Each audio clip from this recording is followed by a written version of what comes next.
So that was Android, Emulator, and the real device. Now what about iOS? Now important, to build an iOS app, you need the macOS operating system. That is a restriction applied by Apple. You can't build your Flutter app for iOS on Windows or Linux. You need macOS.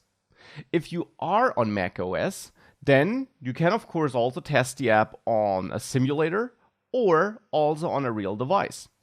Now for that, you need Xcode, and I showed you how to install Xcode in the first module of this course, so you should be able to launch Xcode and see that welcome screen there. Now in there, open another project, click that button, and then navigate to your Flutter project folder, and there to the iOS folder and choose that runner Xcode project file. Open that as a project in Xcode. Now here you could write code, but that's not what we'll do. We'll stick to Visual Studio Code for that. But here we can also configure this so that we can run it on a simulator. And there's one important thing you need to set up.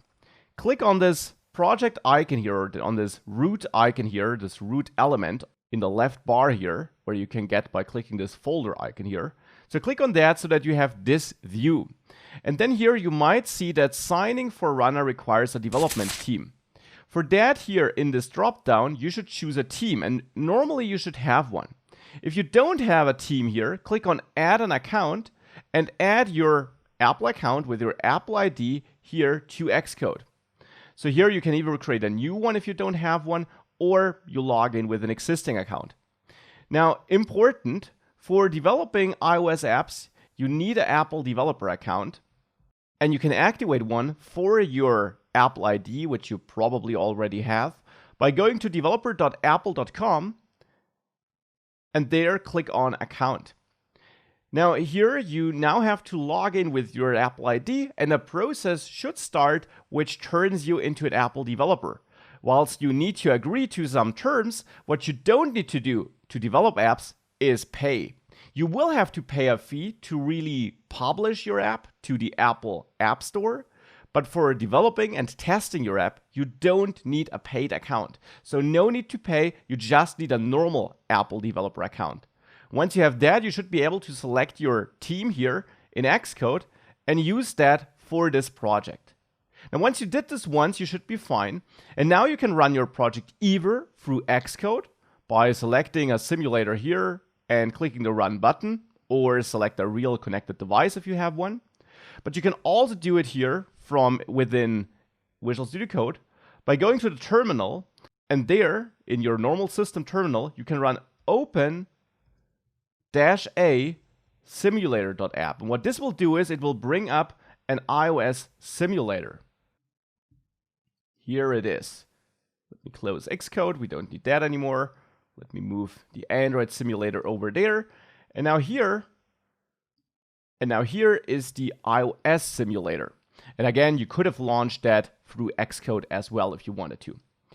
Now this is booting up, and as soon as this simulator is done booting up, we can select it down here.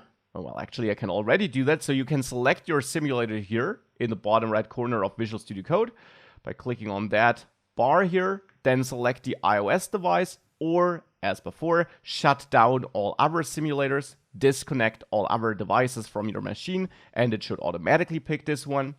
And once you did all of that, just as before, you can again run your app there with the Flutter run command or through the debug menu here in Visual Studio Code and start without debugging, for example. And now this will also build the app, but it will now build it with the help of Xcode, because now an iOS app is built, and once it's done building the app, it will ship it onto the simulator.